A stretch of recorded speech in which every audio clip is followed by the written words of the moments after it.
Hey, so before we get started with this episode, we want to say sorry and to request you bear with us on this one. While we think it's a pretty important episode, our technology didn't. In fact, it thought so little of the episode, it felt it necessary to chime in with its 2 cents every so often. So you might hear some little audio glitches throughout this episode, and we worked tirelessly trying to remove them all, but it still isn't perfect. So rather than not deliver an episode, we thought you might understand. We will work this week on trying to correct this issue and be back with our regular level of quality for the next episode. Thank you very much for your patience. If you're vulnerable to psychic damage from roguish language, stay away from these gibbering mouths. But if you intend on listening to this podcast about enriching your fantastical group hallucinations, you're too far gone already.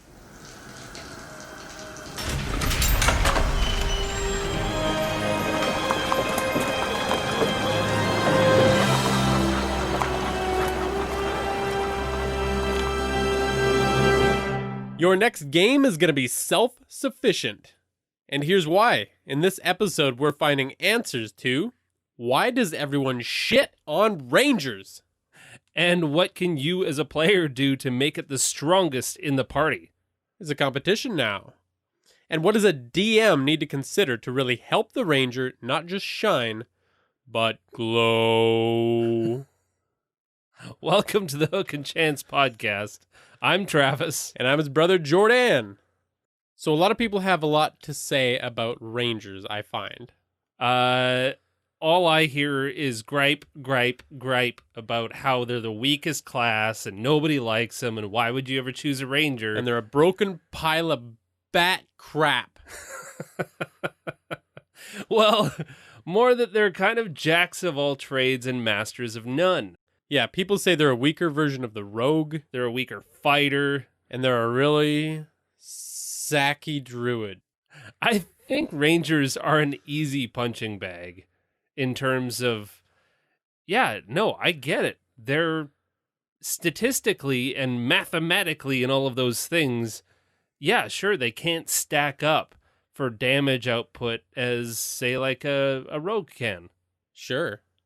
But can a rogue lay a trap for you and laugh from the treetops? Well, shit. Probably. Wrong example. But let's consider just a different approach to the Ranger to make them fucking baller. It's all about who they are. What's behind the statistics and what can they do beyond just punch you really hard? And that's what makes Rangers so cool, is that this is role-playing personified. Like, it forces great role-playing.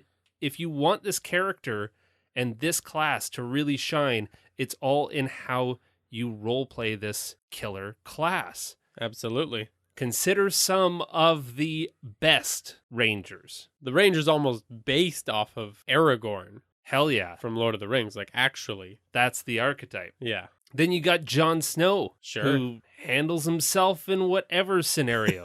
Goes off and lives in the wilderness. Classic Ranger from video games is one of the first characters. They started with a plumber, and then the very next character was a Ranger, Link. I'm glad they didn't do a plumber class for D&D. Less enticing, yes. Buffy Summers is a Ranger. Going after undead as her favorite enemy. Oh, totally.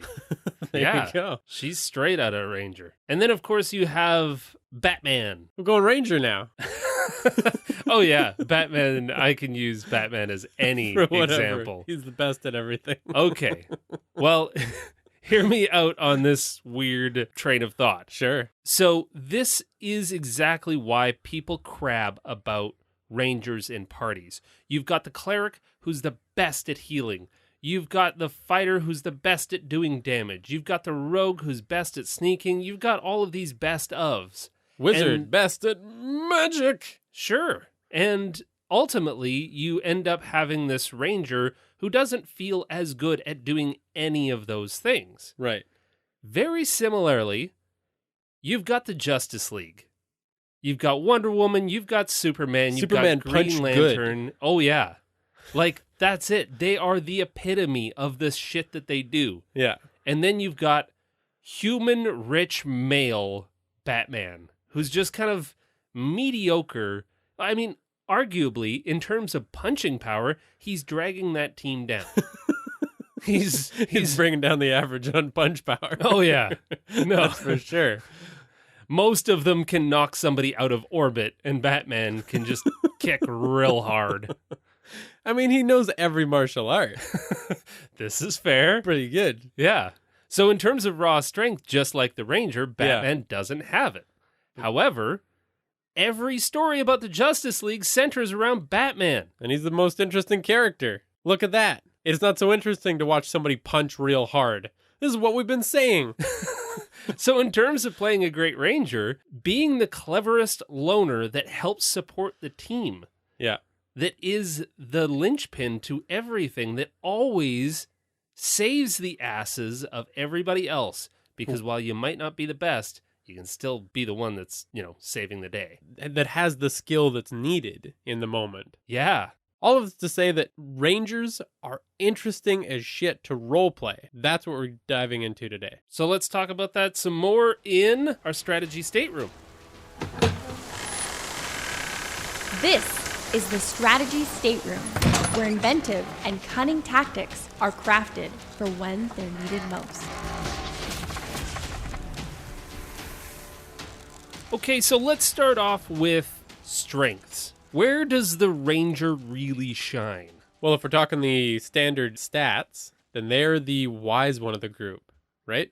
Well, I mean, if you're doing a build, you probably want to put a bunch into dex because you're going to do some archery of some kind. Sure, if that's your flavor. Maybe some strength for hitting. Yeah. Whatever lean you want to put on there. But I think you're right. I think wisdom is your main stat. And specifically, being able to lean into being a hyper-capable, super alert character. The Ranger is the tracker. The Ranger is the person that doesn't let the party go astray.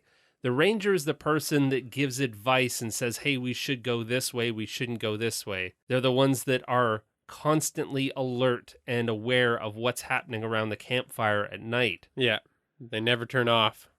So wisdom is where all of that comes from. So they work really well on their own, but when you put them into a group, they become a really good support class. Yeah. For everybody else. Totally. I mean, if you really break it down, the rogue is going to go down because morally they're very fallible and HP wise they're squishy. Yeah. So they're going to get themselves into some shit and they're going to get hit hard. I mean, honestly, a stiff breeze can blow most rogues over. Their benefit is that they don't get hit. Yeah. Once they do, it sucks. So where is the Ranger when the rogue is clinging to life? They're there with a D10 for their hit point die. They can throw down some health? No. I'm saying that they have health. Oh, I see. When everyone says that they're a weak rogue, piss on your rogue. Your rogue is going to get hit and going to go down. Where's that Ranger? Way more hit points. So the Ranger's kind of that not quite barbarian level hardiness, but they're still pretty hardy. They're very hardy. They're really tough to kill. When the cleric is tapped out and has 0 spell slots left to cast some more healing spells, there's your Ranger. If you're lucky enough to have somebody that's focused on healing the party, that is. Well, and the other thing is that, I mean, I'm not saying I as a DM have ever targeted a healer. Good, because that would be dickish. But when the healer is being targeted by this like mass of enemies because they're casting all these healing spells on the rest of the party because they're on the shit together, nobody's targeting the Ranger because they're not casting those healing spells. But guess who's got that in their back pocket? Oh, pull a couple of berries out of your back pocket and pop them into your mouth. There you go. Nothing like a good berry. Good berry, cure wounds. There's all of your health points back. They got your back. That's not to say they don't have a couple of pretty cool hard-hitting spells, too.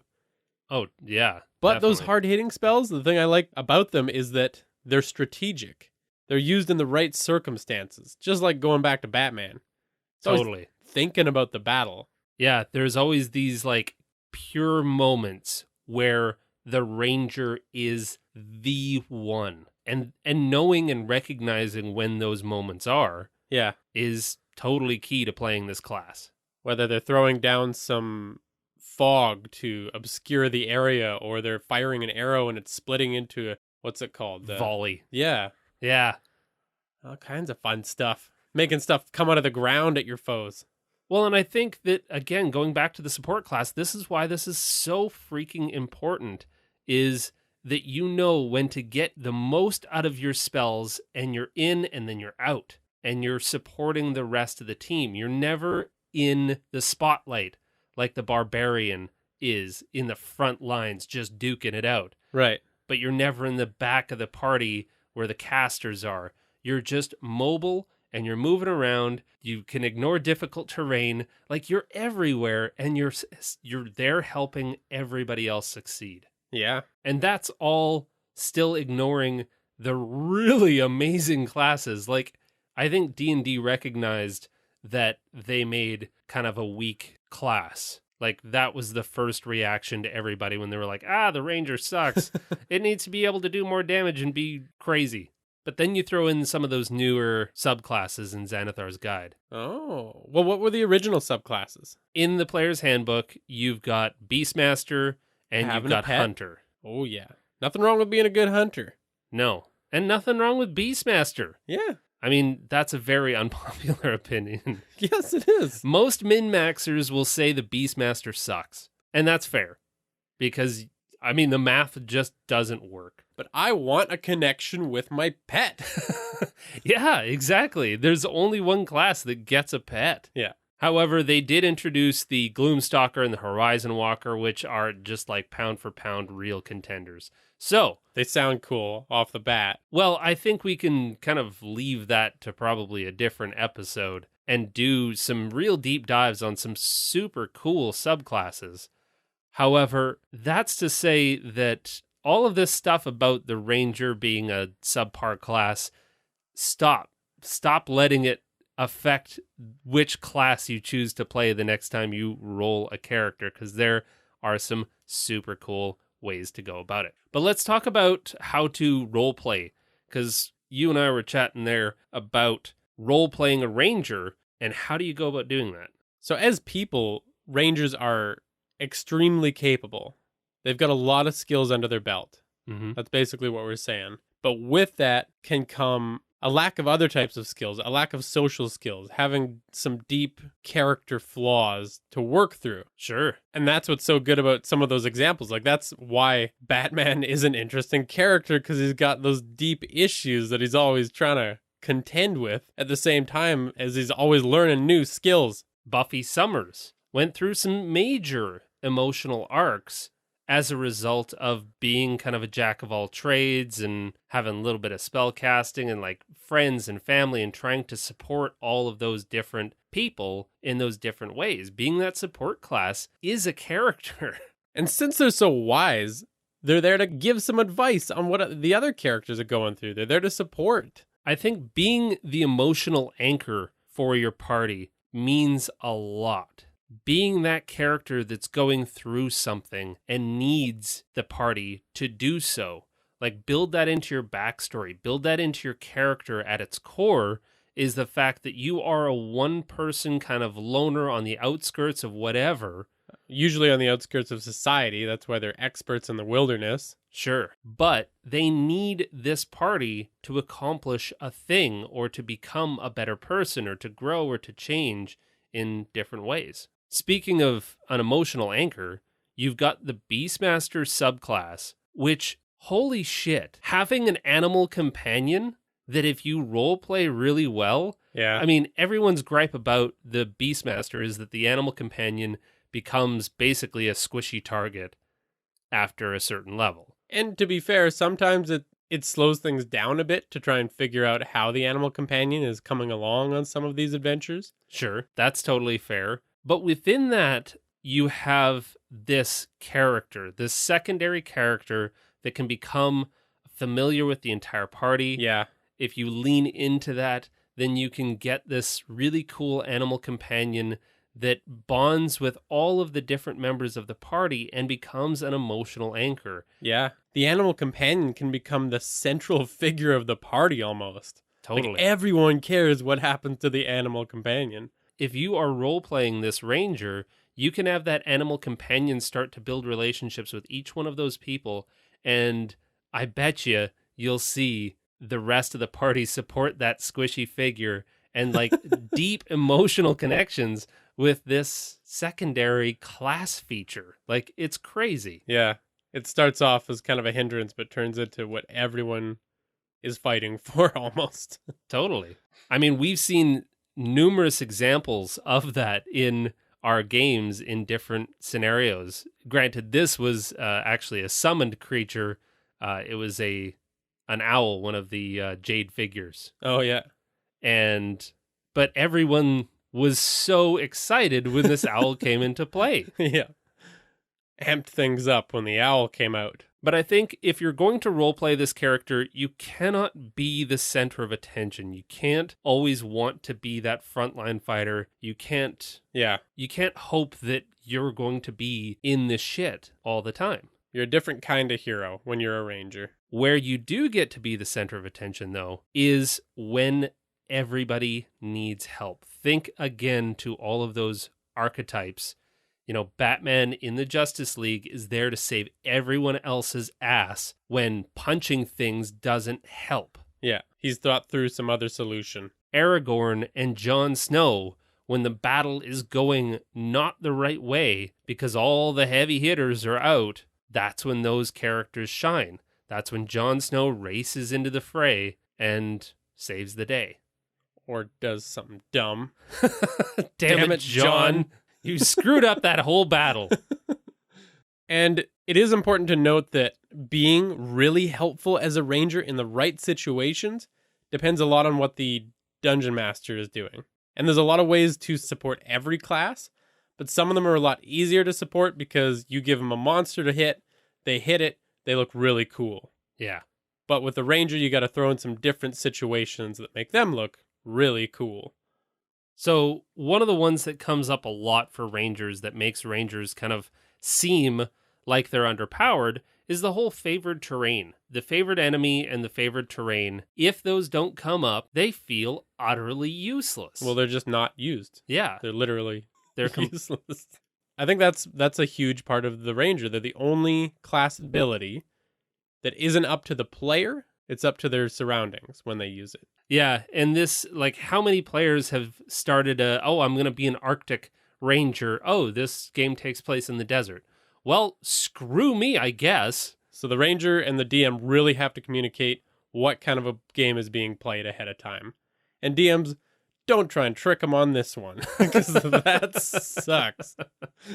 One line that really stood out as far as their base abilities is when they're doing other things, they remain alert to danger. And that's all it really says. But when everyone's just traveling and hanging out and it's kind of those down periods, chilling around the campfire, and you as the DM are having, whatever fun enemies sneak around, that's when the ranger gets to roll an active perception check because they're always aware and everyone else is, busy whittling or pooping in holes or as you do, staring at the sun. Yeah, that's an important point because it's so easy as the DM to think, okay, I've got a whole clan full of goblins. They're going to sneak up on the players as they're sitting around the campfire. Hey, everyone roll a passive perception. Or I'm going to look at everyone's passive perceptions and see if the goblins make that check. Yeah. However, if one of the goblins doesn't make that check, you're just looking at everyone's passive perception and you're going, oh, it's higher than that. It's higher than that. But the thing is that the ranger gets to make an active perception check. They get to roll. So the DM has to point out the ranger and say, roll perception for your passive, because they're constantly, their head's on a goddamn swivel. Yeah, they're always aware of what's happening. And that makes them feel badass. That's their heroic moment. You don't put it out to the rest of the party. You say, ranger, you are paying attention. And then you describe it in such a way that it is the ranger's keen senses that goes, you guys, hold up, shit's about to go down. Everyone grab your weapons. Instead of the yellow pattern of the leaves that you see around you, one of those leaves looks slightly different, you realize it's a beady little goblin eye. Peeping from the bush. In a ghillie suit. Some of the other abilities to keep in mind as the DM are the fact that they can track stuff. Let them track everything that's trackable in your game. Hell yeah. Those are great moments as a ranger. And again, going back to the whole role perception, when you're trying to track down an enemy, it's not, hey, everyone, roll a survival check. It's, Right. hey, ranger, Yeah. roll a survival check. Track this enemy. Do what you do best. Yeah. And it's not that hard to throw in some situations to your regular game that really let the ranger shine. Like if you've got a group of enemies that the party's going after, if you just throw in some swampland or a thick brush or rubble that creates massive areas of difficult terrain, then your ranger is the one that gets to lead the party and catch up to those enemies. I mean, honestly, anytime you're doing any kind of overland travel that isn't directly on a road, it's because of the ranger that everyone is fucking boogieing. Yeah. But you need stakes for that to matter, though. Yeah. I think that's important to remember. That's Because saying that you're going to the next town and you're doing it quicker because the ranger. No, you're trying to catch up to an enemy when the next time somebody's being kidnapped Yeah. and you're trying to like that is the ranger's job. Or, if you have to traverse the haunted patch of nature that no one ever comes out of, the legends say to stay away. If your party needs to cross through it because of some time crunch, the ranger's the one that gets them through. You can still throw in a couple of interesting encounters, but you can make it clear that they wouldn't have stood a chance if the ranger hadn't been with them. And if you just want to give the party the chance to get the drop on an enemy, that's easy with the ranger. Totally. Give them some details, some sign of enemies passing, an idea of where they're camped. And honestly, if it's, again, up to the DM to make sure that their favorite enemy makes an appearance, even if it's just one of a group. If you've got a whole group of kobolds. Kobolds are the worst. But the ranger's favorite enemy is goblinoids. Oh, I see.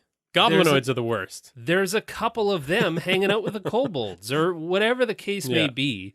I like that. I like a goblin that's wearing kind of a few things that make him blend in as a kobold. He's infiltrating their group. Maybe not the best example since they notoriously hate each other. Do goblins hate kobolds because they want to be the ones to die at the hands of heroes? And vice versa? It's like a who can be to the tip of that sword first. Yeah, you're stepping on our turf. They all have just a group understanding that they are the enemies that level 1 characters fight. Yeah, they're and the therefore, fodder. yeah, I'm bleeding out first.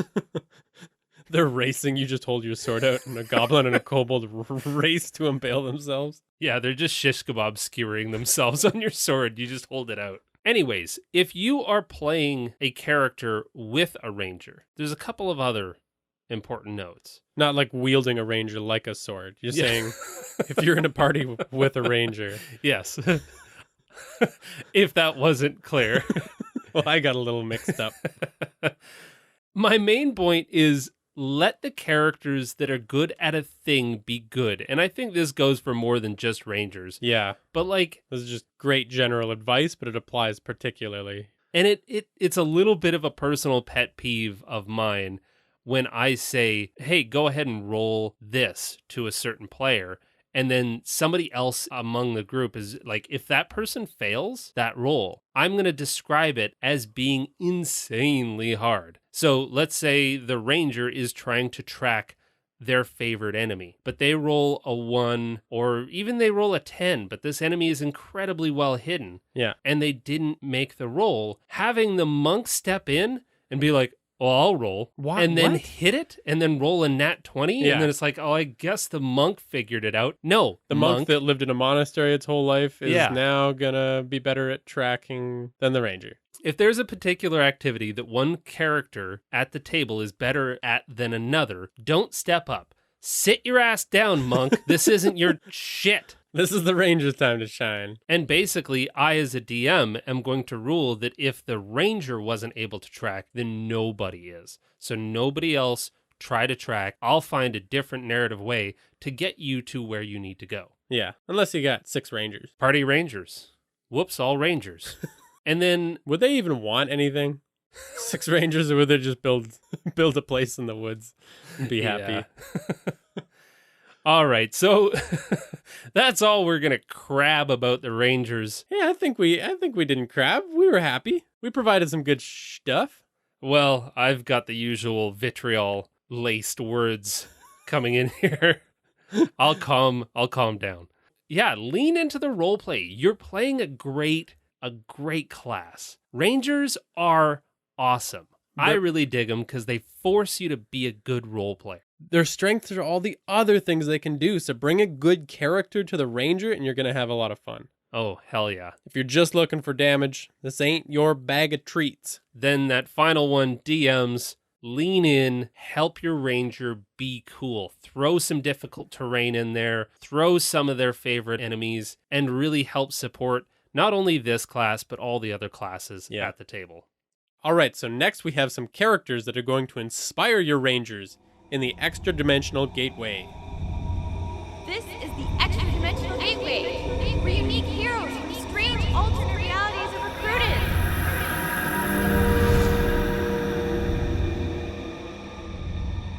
All right, so we wanted to take on encapsulating the ranger in people. So we each went away and we tried to find the coolest ranger that we could. And we're bringing it back to the table.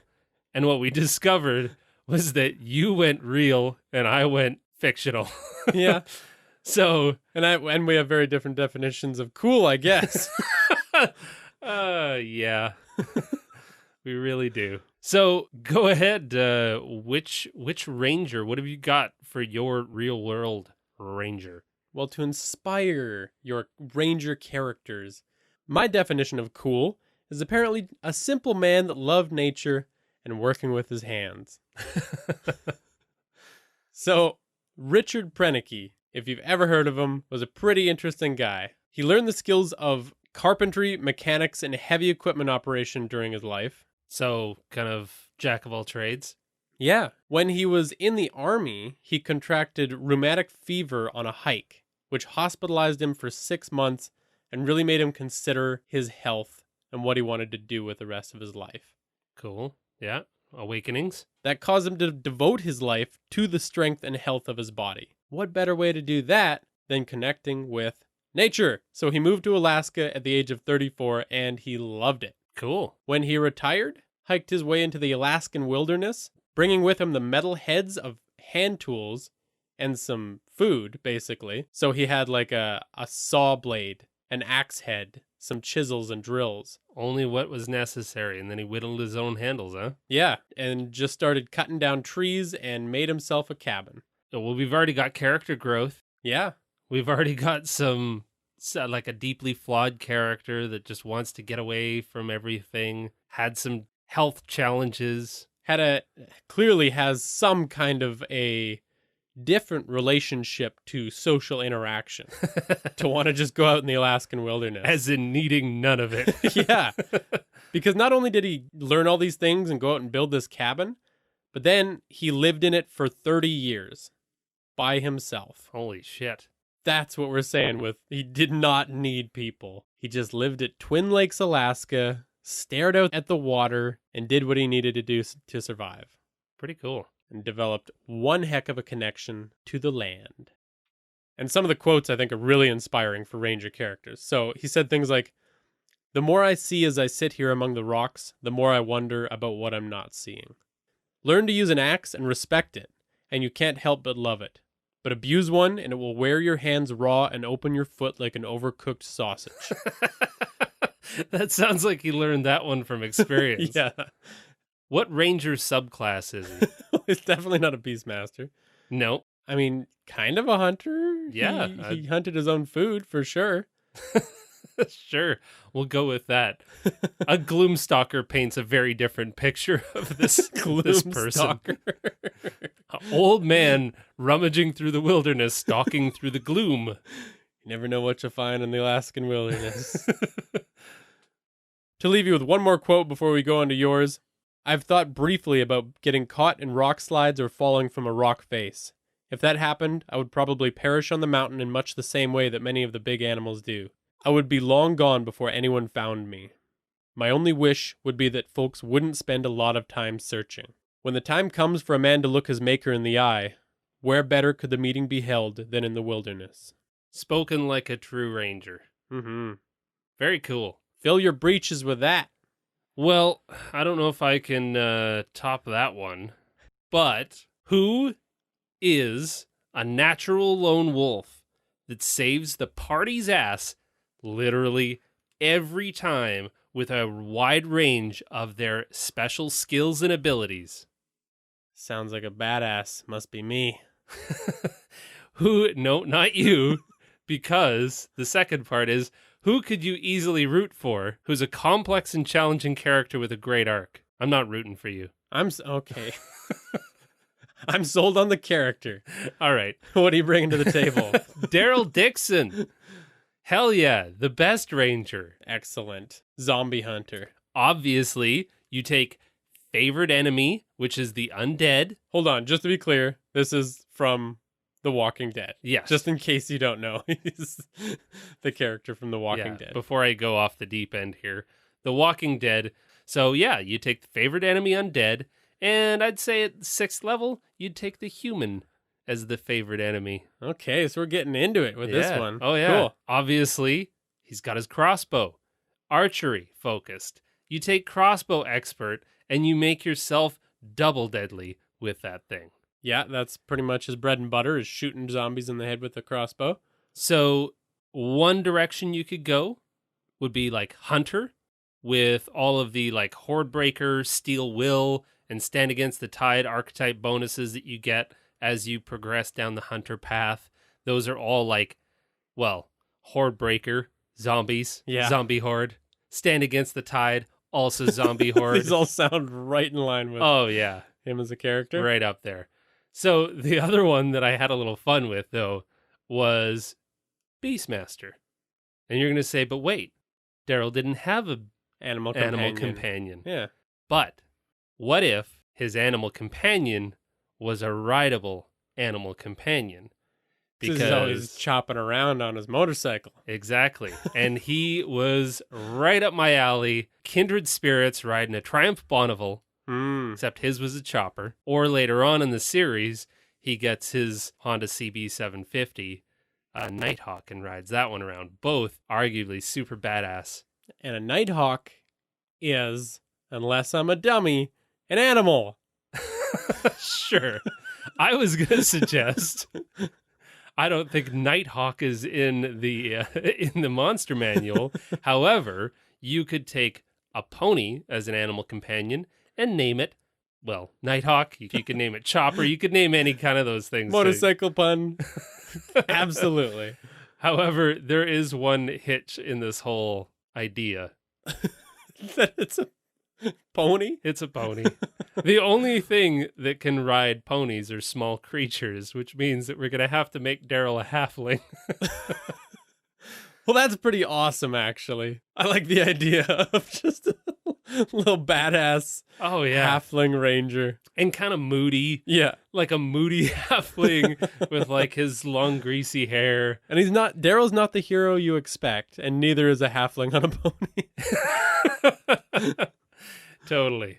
So there you go. So what's the how does he dress up the pony to be a little more? Oh, well, I mean, obviously the pony makes as much loud flatulence as a motorcycle.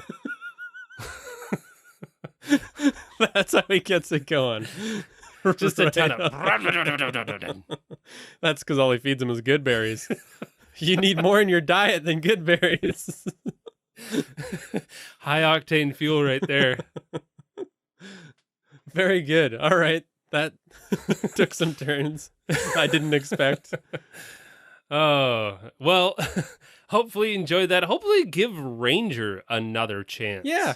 Don't listen to all the pissy pants online that want to just crab on the Ranger class. Crab companion. There you can have a crab companion. That is in the monster manual. Right on. Yeah. Give it a try. Give your next role-playing challenge as playing a ranger. Yeah, because they have a lot to offer. Well, hopefully you enjoyed that. Thank you to Tabletop Audio for all the sound effects that you heard in this episode. You can follow us at Hook and Chance on Twitter, Facebook, Instagram, Discord, and Reddit. Thanks for listening, and I'm buying myself a pony. That won't fit in the backyard.